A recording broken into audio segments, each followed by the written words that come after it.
امریکی صدر ٹرمپ کا انتخاب یورپی آٹو انڈسٹری کے لیے ایک بحران سے کم نہیں تھا۔ فائنینشل ٹائمز کی حالیہ رپورٹ یورپی آٹو انڈسٹری کی معاشی مشکلات کی حقیقت کو مکمل طور پر بیان کرتی ہے۔ یورپ کی سب سے بڑی جرمن آٹو انڈسٹری کی بات کی جائے تو ٹرمپ کی ٹیرف پالیسی کی وجہ سے جرمن کار میکرز کو ایک سال کے دوران $11 بلین سے زائد کا نقصان برداشت کرنا پڑے گا۔ جرمن آٹو انڈسٹری کی مشکلات کا آغاز ٹرمپ کی ٹیرف پالیسی کے آغاز سے 3 سال قبل روس یوکرین جنگ کے آغاز کے ساتھ ہوا تھا، جب جرمن آٹو سیکٹر کو سستی انرجی کی فراہمی معطل ہوئی تھی، جس کے بعد کاروں کی قیمت میں ہوش ربا اضافہ ہوا اور جرمن کار میکرز کے لیے سستی چینی کاروں کا مقابلہ کرنا ناممکن تھا۔ لیکن ٹرمپ کی ٹیرف پالیسی کی وجہ سے جرمن کار میکرز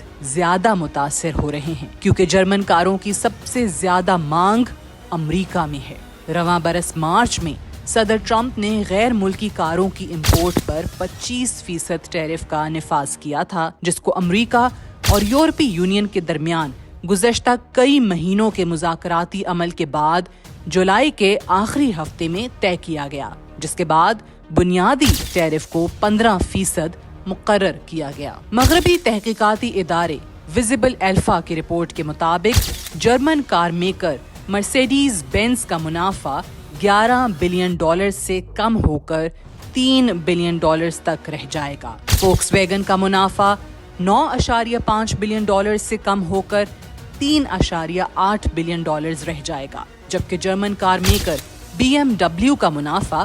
$5 بلین تک رہ جائے گا۔ امریکہ اور یورپی یونین کی ٹریڈ ڈیل گزشتہ ماہ کے اختتام پر صدر ٹرمپ اور یورپی یونین کمیشن کی صدر ارسلا وان ڈر لیئن کی ملاقات کے بعد ہوئی، جسے امریکی اور یورپی عہدیداروں کی طرف سے سراہا گیا اور کہا گیا کہ ڈیل کے بعد یورپ اور امریکہ کی آٹو انڈسٹری کو مستحکم ہونے میں مدد ملے گی۔ تاہم بہت سارے یورپی ممالک کی طرف سے ڈیل کو یورپی یونین بلاک کی ناکامی بھی کہا جا رہا ہے۔ کہا جا رہا ہے کہ یورپی بلاک ایک اچھی ڈیل حاصل کرنے میں ناکام رہا اور بلاک نے ٹرمپ کی بلیک میلنگ کے سامنے سرنڈر کر دیا، جبکہ جرمن کار میکرز کی طرف سے امریکہ اور یورپی کمیشن کی ڈیل کو ان ایڈیکویٹ کمپرومائز کا نام دیا گیا ہے۔ جرمن آٹو انڈسٹری کے ماہرین کا کہنا ہے کہ اگر یورپ کی سب سے بڑی آٹو مارکیٹ کی مشکلات اسی طرح جاری رہیں تو بہت جلد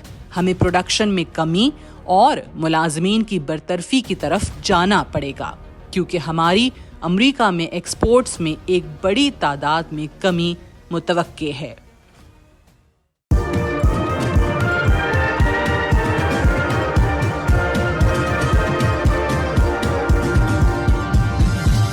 You are watching اپنا وطن۔